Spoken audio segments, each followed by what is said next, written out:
Hi class, this is Dr. Brandt. Welcome to the Chapter 7 recorded lecture on the Socio-Cultural Framework. So, the socio-cultural environment is the S in PESTLE and is comprised of two categories, social characteristics and cultural characteristics of a group of people in a particular geographical area. In international business, the geographical area is typically a country. However, this is one of the most overlooked forces in business and often the reason for international failure. Therefore, it is essential to be aware of national differences in these areas. The social and cultural environment encompass a large range of characteristics, but before we get into some of them, I want to emphasize that they can vary significantly, both within countries and between countries. I want to emphasize that these characteristics are not a one-size-fits-all approach. The social characteristics are statistical averages, and the cultural characteristics are generalizations. There is a variation in culture within countries based on ethnic groups, geographical regions, and so on.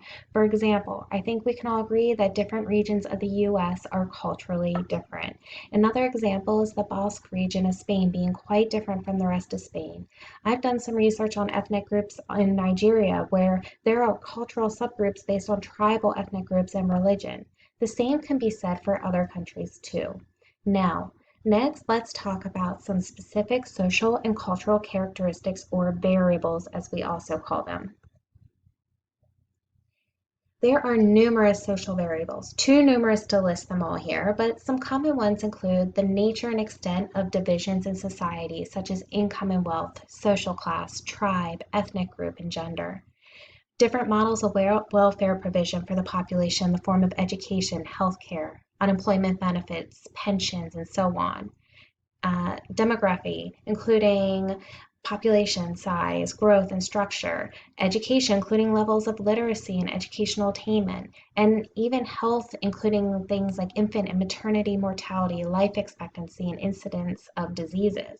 These are all pretty straightforward to measure, and there is typically a lot of data available for these characteristics. However, it is important to be aware that there is potential for political manipulation of these statistics. There are also many cultural variables. Important cultural components cover areas like language, religion, diet, values and norms, attitudes, beliefs and practices, social relationships, and how people behave and interact. You'll notice that these characteristics are a bit more abstract and more difficult to measure compared to the social characteristics. We will address this in a minute, but first, let's address the relationship between social and cultural characteristics. There are links between let me go back a minute. There are links between the social and cultural aspects. For example, between diet and certain types of disease, values and norms in the role of women in society, as illustrated in the opening case on women in Saudi Arabia, religious beliefs, and attitudes to contraception and their effect on birth rates. For businesses to be successful, they must be aware of the socio-cultural differences that could have an impact on their business, including levels of and patterns of demand, the quality and quantity of labor, and the policies and strategies to be adopted. Now, let's talk about culture some more and one influential model for measuring national cultural values that is useful for business. We will begin by defining culture. Probably the most famous definition of culture is Gerrit Hofstede's definition, which is the collective programming of the mind which distinguishes the members of one category of people from another. The definition the text uses is culture is a system of shared beliefs, values, customs, and behaviors prevalent in a society that are transmitted from generation to generation. These are both great definitions. They emphasize that culture does not equal country, which we already touched on, and that culture is comprised of many things. For example, culture encompasses values, including moral and religious beliefs, norms, which are rules of behavior, sanctions, which are used to enforce the norms, language, diet, dress, and institutions to transmit the norms and values. It is shared, meaning individuals don't have culture, only groups do. Instead, individuals have personality. I also want to emphasize that it is dynamic, meaning that it changes over time, and it's learned, meaning it is transmitted from generation to generation through institutions including family, religion, education, etc. Different cultures can have significantly different attitudes and beliefs on a whole range of issues. Cultural attitudes can have important implications for business. The most influential research on culture in the workplace was conducted by Gerrit Hofstede. I actually had the honor and privilege of working with Hofstede at his university in Maastricht, the Netherlands, a few summers ago. I conducted culture research there and at the University of Tartu in Estonia, which is a small country in Eastern Europe that used to be part of the Soviet Union. And that summer, I was also responsible for coordinating Hofstede's annual culture conference and workshop where scholars from all around the world would come to learn and collaborate on all things culture. It was a really great experience. So, all right, let's now take a minute to talk about his very influential research.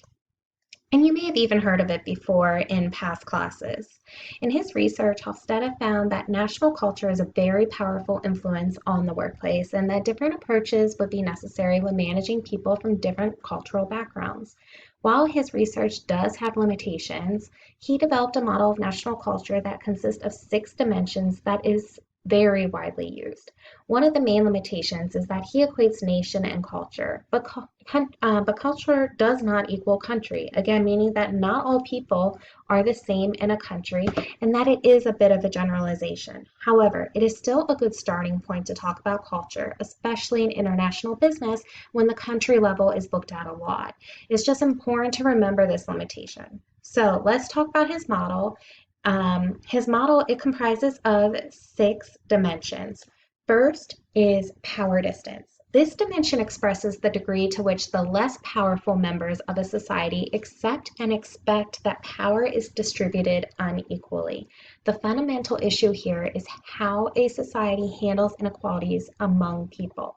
People in societies exhibiting a large degree of power distance accept a hierarchical order in which everybody has a place and which needs no further justification. In societies with low power distance, people strive to equalize the distribution of power and demand justification for inequalities in power. Some examples of countries or areas in the world high in power distance include countries in Latin America, Africa, also includes Thailand and also Arab countries, whereas countries that score low in power distance include the United States and Scandinavian countries. Second is individualism versus collectivism. The high side of this dimension, called individualism, can be defined as a preference for a loosely knit social framework in which individuals are expected to take care of only themselves and their immediate families. Its opposite, collectivism, represents a preference for a tightly knit framework in society in which individuals can expect their relatives or members of a particular in-group to look after them in exchange for unquestioning loyalty. A society's position on this dimension is often reflected in whether people's self-image is defined in terms of I or we. So some examples of countries high in individualism include the United States, the Netherlands, France, and Germany. Some countries high in collectivism are typically countries in Asia and Africa and Latin America. Third is masculinity versus femininity. This is probably the most misunderstood dimension. Many people incorrectly equate it with gender roles or gender equality. While it does have correlations to those things, that's not what this dimension is about. The masculinity side of this dimension represents a preference in society for values such as achievement, heroism, assertiveness, and material rewards for success. Society at large is more competitive. Its opposite, femininity, stands for a preference for cooperation, modesty, caring for the weak, and quality of life. Society at large is more consensus-oriented. In the business context, masculinity versus femininity is sometimes also related to as tough versus tender cultures.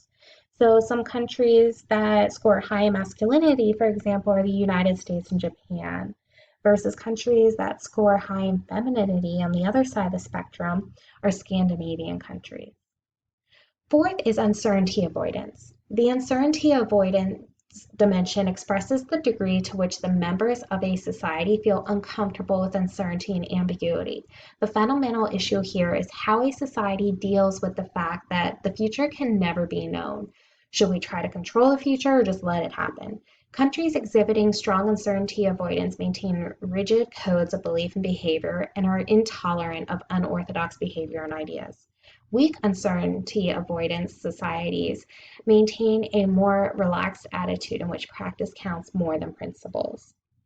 So some countries that are strong in uncertainty avoidance are countries like Latin America, some countries in Africa, also France, Germany, and Japan, versus countries that those are countries that are weak in uncertainty avoidance, whereas countries that are strong in uncertainty avoidance include China, the UK, and then the United States is actually somewhere in the middle there.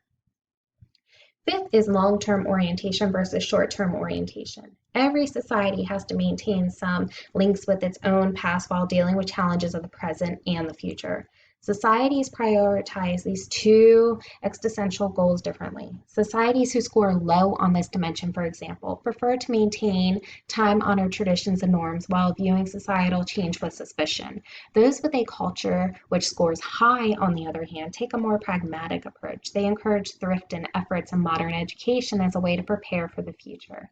In the business context, this dimension is referred to as a normative versus pragmatic, where normative aligns with the short-term orientation and pragmatic aligns with the long-term orientation. So countries that score high in long-term orientation include Brazil, India, and China, whereas countries that score on the short-term orientation end of the spectrum include the United States, the UK, Spain, Nigeria, and Pakistan. And then most European countries are in the middle somewhere. And then finally, the sixth dimension, which was added later and is not in the text, is indulgence versus restraint. Indulgence stands for a society that allows relatively free gratification of basic and natural human drives related to enjoying life and having fun. Restraint stands for a society that suppresses gratification of needs and regulates it by means of strict social norms. Countries that are on the indulgence end here include the US and Brazil, versus countries that are on the restraint end of the spectrum include Eastern European countries and Russia.